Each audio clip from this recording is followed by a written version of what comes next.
සියලු යුගයන්ට පෙර සියලු ලෝකයන්ට පෙර තිබුණේ එකම බලවේගයයි ඒ තමයි ප්‍රේමය. එම ප්‍රේමයේ බලය රඳවා තබාගත්තේ අග්නි පුෂ්පය නම් වූ සදාකාලික කෞතුක වස්තුවයි. එම පුෂ්පය පැවතියානම් විහංග සහ නෙත්මිගේ ආදරයට කිසිදාක බිඳීමක් තිබුණේ නෑ. එහෙත් එය බිඳී ගියා. විහංග සහ නෙත්මි මේ විශ්වයේ හදවතයි වගේ හිටියා. ඒත් දවසක ඔවුන්ගේ ලෝකෙ තිබුණු බලවත්ම වස්තුව අග්නි පුෂ්පය ක්ෂණයකින් දෙකඩ වුණා. ඒක බිඳී යනකොට ඔවුන්ගේ සියලුම මතකයන්, ඔවුන්ගේ සියලුම ආදරය අවකාශය පුරා විසිරී ගියා. දැන් ඔවුන් එකිනෙකාට ආගන්තුකයෝ. අපි එන්නේ වර්තමානයට. මෙන්න විහංග. ඔහුට කිසිම දෙයක් මතක නෑ. ඔහු ඉන්නේ ලොකු පුස්තකාලයක. එයා හිතන්නේ එයා සාමාන්‍ය මිනිසෙක් කියලා.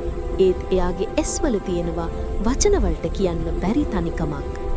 අපි නෙත්මි දිහා බලනවා. ඇය ඉන්නේ මේ ලෝකයේ දහස් ගණනක් අතර. ඒත් ඇගේ හදවත හිස්. ඇයට හිතාගන්න බැරි වේදනාවක් දැනෙනවා. ඇය ඇගේ අතීතයේ සෙව්වත් ඒක කොහෙද කියලා ඇය දන්නේ නෑ. ඒත් දෛවය ඔවුන්ව හමු කරනවා. විහංගයි නෙත්මි පුස්තකාලයේ පටු තීරුවකදී මුහුණට මුහුණ හමු වෙනවා. ඔවුන්ගේ ඇස් ගැටෙනවා.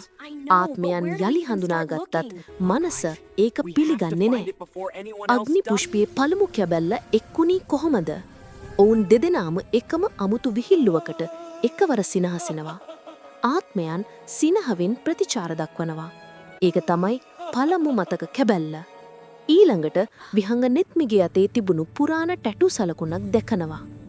ඔහුට ඒක තදින්ම හුරුපුරුදුයි වගේ දැනෙනවා.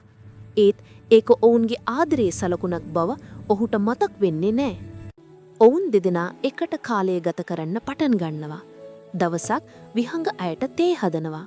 නෙත්මි නොදැනුවත්වම කියනවා මේක තමයි මගේ ප්‍රියතම තේ එක කියලා.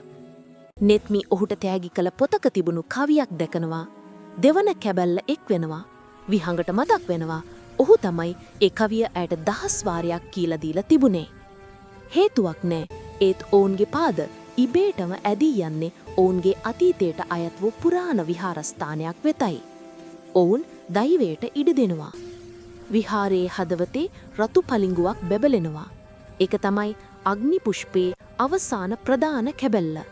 ඔවුන් දෙදෙනාටම බියකරු හැඟීමක් ඇති වෙනවා.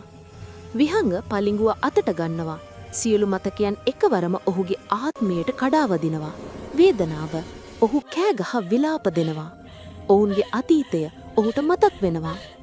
නෙත්මිත් ඒ මොහොතේම සත්‍ය අවබෝධ කරගන්නවා. ඇය අඬනවා.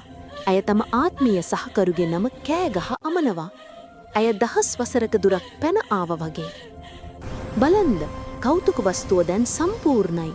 අග්නි පුෂ්පේ යලි එක් වෙනවා.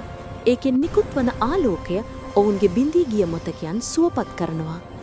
ආත්මයන් සම්පූර්ණයෙන්ම යලි එක් වෙනවා. ඔවුන් කාලය සහ මාන ඉක්මවා ගිහින් ජයගත්තා.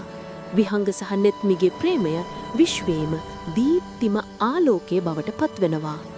හෝහෝ පොඩ්ඩක් ඉන්න. ඔයත් මේ වගේ ලස්සන කතන්දර බලන්න කැමති කෙනෙක්ද? එහෙනම් අපිව සබ්ස්ක්‍රයිබ් කරලා ලයික් එකකුත් දාගෙන යන්න අමතක කරන්න එපා.